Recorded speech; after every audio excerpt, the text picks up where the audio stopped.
One of the most important aspects of a very successful book launch is getting good endorsements. In this video, I'm gonna take you through my process of acquiring endorsements for my book, and I'm gonna give you 3 steps for you to follow as you pursue endorsements for your book. My name's Lane, this is my channel, so awesome to have you with me today. I talk about self-publishing, personal development, and online business. If you're interested in those, let me put something free in your hands that's gonna really help you in your self-publishing journey. Go to lanesebring.com/5steps and you can pick up my free 5-step guide to writing a #1 best-selling book, which I've done. My first book was the #1 bestseller in its category on Amazon. And in this guide, I show you the 5 steps that I use to make that happen. When I say endorsements, I'm not talking about ratings and reviews on Amazon. I'm talking about the endorsements that go in your book or on the cover.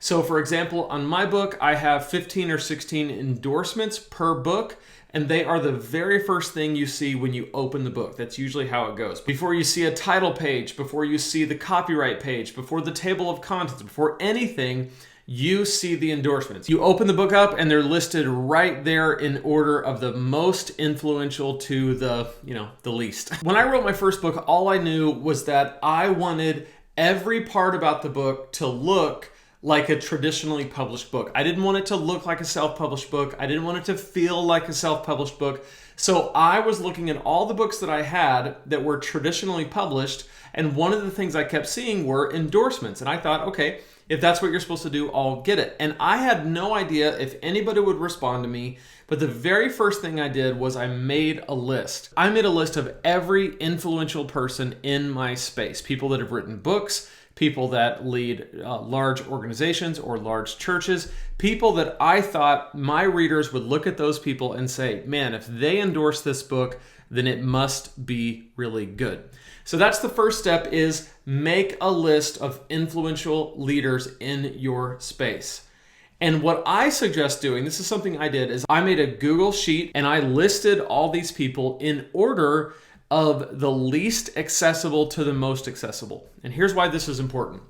I didn't want to go after the most inaccessible people right away. I kind of wanted to warm up to those people because I felt like if I could get 2, 3, 4, 5 people to agree to endorse my book and get their endorsements, then I could use those endorsements and that kind of social proof when I go after the really big names.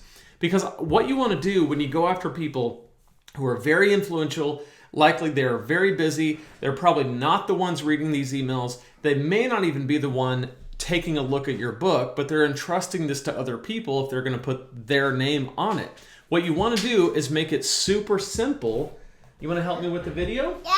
Okay. You want to make it really easy on big name, influential, busy people to take a look at it and realize that you're a known quantity. You're not some weirdo. There's social proof because there's other people that maybe they have heard of before, even though they're more accessible, they don't have as big a names. If you have enough of them, there might be somebody that they say, oh, okay, well, if that person thinks that this is good, it's probably good. That has a lot to do with how you can get responses. And so what I do is I list on my Google sheet from the most accessible person to the least, and I go after those really accessible people first. I get 2 or 3 of those, and then your second step is to begin going after your big name people. And the template I follow is actually pretty easy. The first thing is I try to find the email address for those people that will likely get directly to them. It's very hard to find sometimes. A lot of times you might be able to find their personal website or find their LinkedIn profile where they might have an email listed. The other thing is if they're active on Instagram, you might be able to DM them, but just figure out what is the most likely way that they personally will get access to this. Now, the bigger they are, the least likely this is, but that's okay, because if you're dealing with gatekeepers, again, you're going to have the social proof and you're going to follow a very specific formula. So what I do is, number 1, when I'm emailing them, I first compliment something that they have done that I appreciate. So for example, one of my endorsements that I really wanted for my first book, and I also got him again for my second book, was a pastor named Carey Nieuwhof. He has a huge podcast, big influential platform, and I wanted his name on my book. And so when I emailed him, I didn't say, hey, Carrie, endorse my book. I'm Lane. He doesn't know me, doesn't care. I wanted to let him know that his ministry and his work has influenced me. So I started my email like this. I said, hey, Carrie, my team is currently reading Leading Change Without Losing It. That's one of his books. It has been an incredible tool to help us think through how to lead our church through some pretty big upcoming changes. Thank you for providing such a great resource. So again, that's just one short paragraph that says, hey, Carrie, I know who you are. You have influenced me in a pretty big way. It's flattering, but it's also sincere. It's a compliment, and people appreciate that. Now, the next thing you want to do is you want to get right to the point. Here's what I said. I've written a book set to launch on May 3rd called Preaching Killer Sermons, How to Create and Deliver Messages That Captivate and Inspire. It's a practical book that will help pastors communicate more effectively. I repurposed some of the content from my ministry blog, preachingdonkey.com.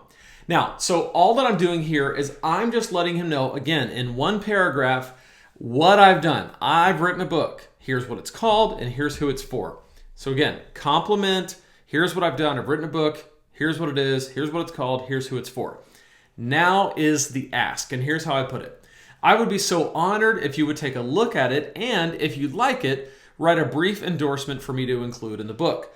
I've attached the front and back cover so you can get an idea of the look and feel of the book. If you're interested, I will send a PDF of the manuscript, or if you prefer, I can mail you the paperback. Thanks in advance for considering this. Okay, so there's a lot in there in this ask, so I want to walk through each step. The first thing is, what I'm asking is not for him to read every word of the book, and I'm not asking for him to give me a diatribe about what he thinks about it, like a scholarly review. All I'm asking is take a look at it, and if you like it, write a brief review for me to include in the book. That's it. So take a look at it. That doesn't mean you have to read every word, because believe me, they're not going to. Nobody has the time.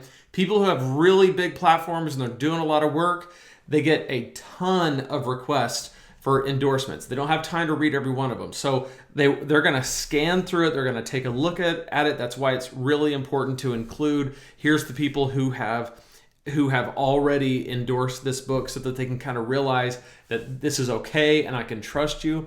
So again, all I'm saying is take a look at it, and if you like it, include a brief endorsement. I've attached the front and back cover so you can get an idea of the look and feel of the book. Now this is important because you may not have the back cover yet, but if you have the front cover, including the front cover is really, really helpful, because that enables them to kind of picture, okay, this is what it's going to look like. This is the style this author has. When it's on Amazon, this is what the book's going to look and feel like. For me, I'm a very visual person, and so it's just important for me to kind of see it, and I think that'll be a really great thing for you to do as well. And then I say this, if you're interested, I will send a PDF of the manuscript, or if you prefer, I can mail the paperback. Now, there's a reason why I don't include the PDF in this email. That's very intentional, because the likelihood that they never see it, never get back to you, is very, very high. So I only want to send the PDF to people who have said, yes, send me the PDF, I'd like to take a look at it. That's very important, because even in doing that, they're kind of taking the action to say, yeah, absolutely, send it over. So they're committed at that point. They've kind of taken that step to say, yes, send me the PDF, I'll look at it. And then you send the PDF, and now you've got a conversation going. So then you can follow up. If they don't respond in a couple of weeks or 2 or 3, you follow up and you say, hey, just want to check in and see if you had a chance to take a look at my book. That's what you definitely want to do. But if there's not that back and forth, then it's just kind of out there, and you're forced to have to say, hey, did you get the PDF that I sent that you didn't ask for? Okay, that's very different. So ask them, get them to tell you, yes, go ahead and send me the PDF.